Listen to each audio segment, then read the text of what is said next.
Hi everyone, this is Dr. Echols again, and it's been a while since I've been with you, but I'm really glad to be back. And today I'm very fortunate to have a beautiful young lady with me, Miss Mandy. And before the video, we had spoken some, and she had told me that she's been having some neck issues that are kind of radiating down into the shoulder. As a matter of fact, it was bothering her so bad that she really was having trouble reaching out and setting things down or picking things up. Not a good situation. She's also been having some headaches that have been pretty frequently that are related to that. So I'm going to show you how I would go about working that up. We're going to work with her a little bit, see if we can get her some relief. And I'll also be sharing with you some things that you can use at home to kind of help with these areas and see if we can get you some help as well. So first thing we want to do, we're going to be checking a lot of muscles today.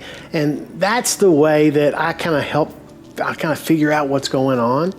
And I always tell my patients that finding a weak muscle in the body is kind of like having a check engine light come on your car. When that light comes on, the light itself is really not the problem. It's just telling you that there is a problem somewhere in the car. So when I find a weak muscle on Mandy today, that's not really the problem. It's just kind of going to be guiding me toward other areas of her body. And by the way, it could be anywhere in her body. It could be in her neck, her shoulder, her hips, or it could even be in her toes. It could be anywhere those problems could be. So as I go through the muscle testing, it'll become apparent where those problems are, and we'll start working with them.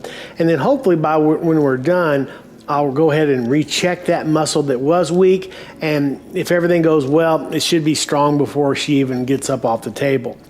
So very similar to the check engine light on your car. Once they find that light, they plug in the computer and they figure out where the problems are in the car. And once they fix those, then the check engine light goes on. So let's go ahead and get started doing that. We're going to start by checking some of the muscles that are most commonly affected up here in the shoulder. The first one is the posterior deltoid. And I'll just go ahead and name the muscles for you in case you're, like anatomy. It's not really important that you know these, but it's kind of nice. Occasionally I have other doctors or people in other countries that are, trying to learn this information, and they always appreciate it when I give the proper name of the muscle, but don't let that hang you up. So this is the posterior deltoid. Mandy, I'm gonna have you push back for me like that real hard. And that muscle is locking in place, which is the criteria. I'm a big guy, I could easily overpower Mandy if I wanted to, but that's not the point of the test. The absolute strength of the person. What is important is if the muscle will lock into place. If it ratchets or the person just can't hold the muscle up, it's what I call a neurological weakness. And that's where we have a problem, and we know we got to go look a little bit further. So this posterior deltoid is working fine. The next one I want to check is called the upper trapezius muscle. And it's very important that you position the person properly. They automatically know whether that muscle is going to be weak before I even test it, and they'll start rotating their arm or trying to bring other muscles into play. We call that recruiting other muscles, just kind of unconsciously, because they want to do what I ask them to. They want to have be able to push against me, and if they can't, they'll cheat if you're not careful. So we have to make sure she's in that position and then push back that way for me. And that muscle, see, she can't do it. She's laughing because she's trying real hard, but it's very easy just to push that muscle down. It won't work. So this is her upper trapezius muscle. And we're going to go ahead and check a few muscles before we get started in the actual treatment. The next muscle that we want to check is the middle trapezius. The trapezius is a big muscle. It hooks on from up here. The upper trapezius hooks on up here near the occiput. It comes down, it hooks into the shoulder area. Then the middle trapezius is in the middle part of the spine here, and then the lower trapezius actually goes down even further. So right now we're going to check this middle trapezius, and Mandy, I want you to push down toward the floor with your hand, and that muscle is locking real nicely. Perfect. And so thank you. And we'll push here. Now push down for me there. This is checking the lower trapezius, and it's in great shape. So a couple of other muscles that we're going to check. This is the Pectoralis Major.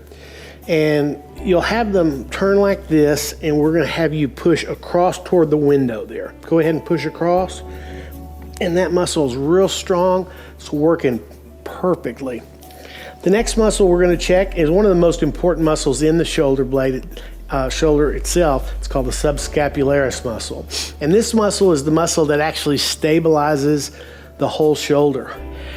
In my practice, when I find this muscle weak, I caution the person to not go to the gym, not to work out right now. Don't do a bunch of push-ups. Don't do anything that's going to strain that shoulder, because with that muscle being weak, the shoulder is unstable, and your chances of injuring yourself by lifting weights or doing whatever exercise you're going to do is pretty high. So we always go ahead and fix that muscle first. That brings stability back to the shoulder, and then it can work. Because if that muscle doesn't work, you're going to try to recruit others, and they're not designed to do that particular movement, and you're going to end up hurting yourself. So subscapularis, you're going to rotate down this way for me, Mandy. Push down, and that one's working great. And this one is the infraspinatus. Push back that way. Very good. And this one, we're going to have you put your hand underneath your body, just like that. And don't let me pull your arm up. Keep your elbow pushed down into the table. And that one's working great too. We're going to check the supraspinatus muscle. Put your arm here, and then you're going to push up and out that way for me. Push. And that one's working real nicely. So now, this is the latissimus dorsi. We're going to have her put her arm right here, and don't let me pull out. And that one is working good too. So really, the only muscle that we could find in the shoulder blade area with this shoulder area is this upper trapezius muscle. Let's go back and recheck it again. Push up that way. And when she tries to do it, she has absolutely no strength there, completely fails. And oftentimes the person, do you have some pain associated with that when you do it? They will. It'll hurt when they try to do it. And when we're successful in correcting these things, not only do they get their strength back, but it doesn't hurt when they try it anymore. So that's actually the thing that you care about most too, whether it hurts or not. So, what do you say we give this a shot and see if we can get this a little bit better, okay?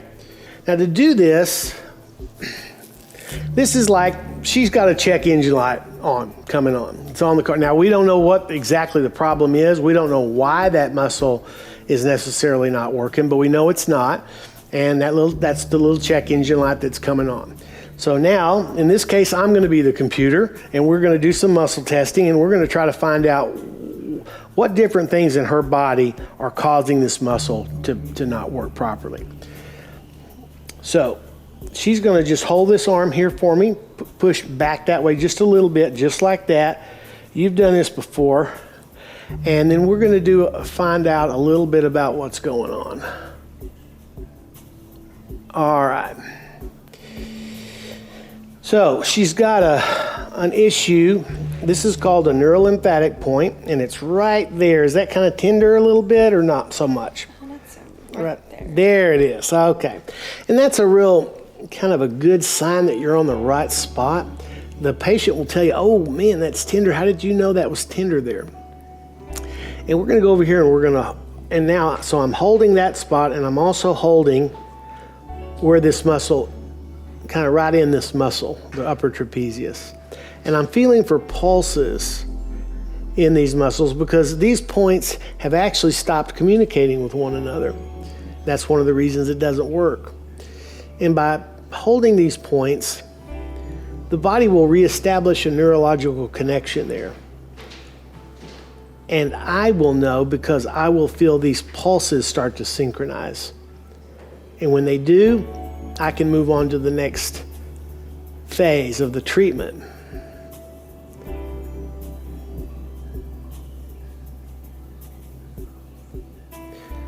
So I'm starting to get some good pulses there, and then they're starting to synchronize.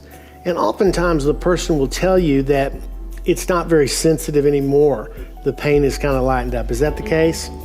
So it's kind of lightened up. The pulses are there. They're synchronized. It does take a little practice to feel those pulses, but once your fingertips get pretty sensitive, it's a lot easier to do. So we'll continue checking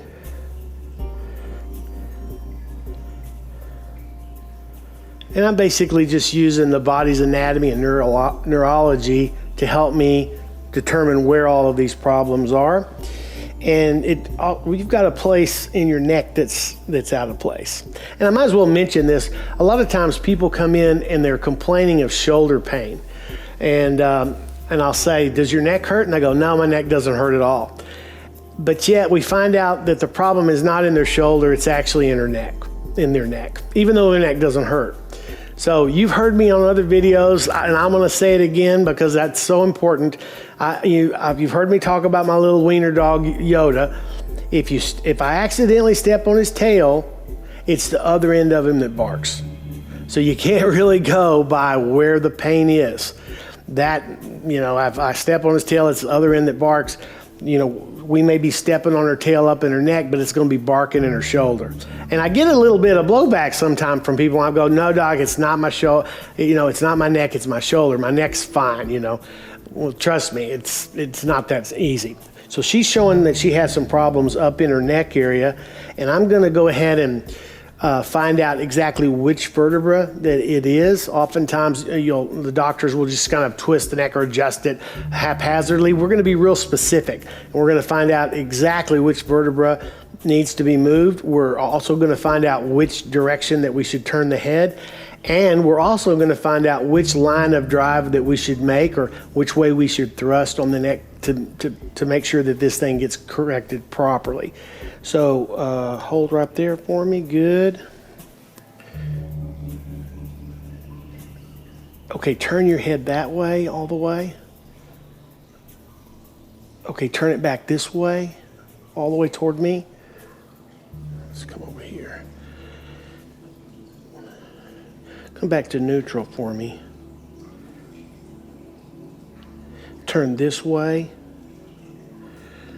Okay, so now I've determined that her head needs to be turned this way to adjust it properly, and the line of drive needs to be this way. So we've got Miss Mandy in the right position here, and in this particular case, it's the third cervical vertebra. Now remember, in the cervical spine or the neck, there's 7 vertebrae, and it's important that you know which one it is that's causing these problems. In her case, it's the third one down from the top. So we're going to get right on that vertebra there and just to gently move it just like that. You still with me? Yeah. All right, that a girl. Just like that, in the hopes that that's going to free up that nerve and be a very big component for solving this whole problem.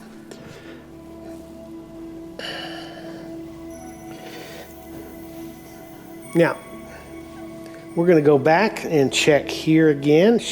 Push. She's still got some other issues that we need to resolve.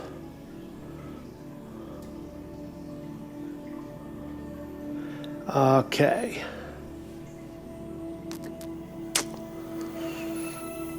All right.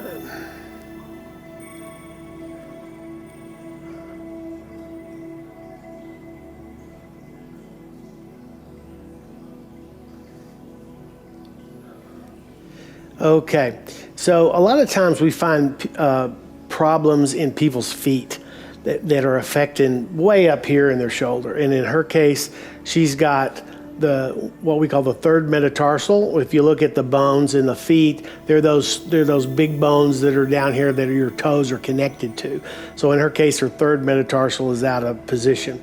I don't know that you'd be having any sensations or pain in your foot recently, but we're going to need to adjust that before we go on. Okay, so we found that part of her shoulder problem was actually originating in her foot. So these long bones that are here in the foot, we call those the metatarsal bones. And in this case, her third metatarsal, which is connected to this bone here, her toes, is out of place. And usually they move this way. So what we're going to do is make an adjustment here and push that metatarsal head back into the right position. Just like that. Okay? Did you feel that? Yes. Yeah, she certainly did. And now we want to make sure, let's find out whether we're finished with our treatment or if there's still other things to do. And while we're talking about this, let me just mention that when we find a muscle that's weak, there's only one of three different things that can be wrong with it. It can either be caused by a mechanical problem. You know, they have a bone out of place in their neck, or they have a nerve that's being disrupted in their neck or their back or anywhere in their body, a mechanical problem. It could also be a chemical problem. In other words, maybe this person has got, like a vitamin deficiency, or they're allergic to certain foods and they're eating them continually and they don't realize they're allergic to them. So it could be a chemical problem. Or also like a visceral problem, like they have problems in their stomach or gallbladder that could be causing these kind of issues. And the last one is emotional issues, psychic or mental, emotional kind of problems that can actually be blocking or blowing out circuits in the body and that are shutting these things off. And it's nice that we have tools to deal with all of those. So let's go back and check here again. Okay, so now that we have taken care of Miss Mandy's foot, let's go back and let's find out whether the body says there's anything else to do.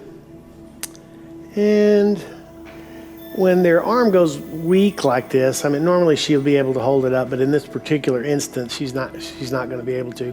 That's kind of a signal to me that, yep, doc, you cleared everything out of that needed to be fixed in order to fix her arm. So at that point, we will go ahead and recheck the muscle and verify that in fact we did get the problem fixed. If it's still weak, then that means, I messed up or I missed something. And so we'll go back and we'll recheck everything. And that does happen occasionally. And one of the reasons it happens is because the patient gets so relaxed on the table, I get kind of a false indication because they're almost half asleep. They feel so relaxed and their arm goes weak and I have to really keep them with me and make sure they're participating with me. I need their help to do this. So let's go ahead and check that again. Miss Manny, you turn this way and you're going to push back now. Push back for me. My goodness gracious, you have got a lot of strength there. Now, does it hurt? Before it hurt real bad when you did that, is there any pain now? No. And that's what you'll hear a lot of times when we're checking a muscle and there's a problem. Oftentimes it's painful for the person to even do that and they give out and they can't do it. And then we'll go through this procedure and we'll fix the problem. And now, not only do they get the strength back that they were lacking, but now it doesn't hurt when they do that, which is always a big surprise, a pleasant surprise for the person. So this is where that upper trapezius muscle is. And of course, that feeds back up into the neck and into the head, which is probably one of the reasons she was suffering from the neck pain and the headaches. So neck pain, headaches, shoulder problems, they can all be linked together. But it's not always caused by just a problem up here as you saw.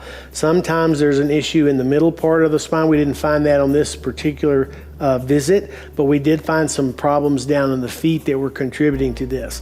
And if we wouldn't have fixed that, this problem probably would have recurred or not been able to have been fixed. So we tap this muscle like this just to kind of re-challenge it, and then we'll go back and we'll check the muscle again, push back, and it's still real nice and strong. And that's how we go about doing this. Okay, well, thank y'all so much for watching. It's been great to be here with you again. We ran over a little bit today, so I'm gonna save my tips and my tricks for pain relief at home until the next video. If you'd like to go ahead and look at that now, feel free to go over to wellnessplus.tv, or you can actually see it for free on Amazon Prime. Also, don't forget to check out my website at www.jeffechols.com. Wishing you the very best until next time. Bye-bye.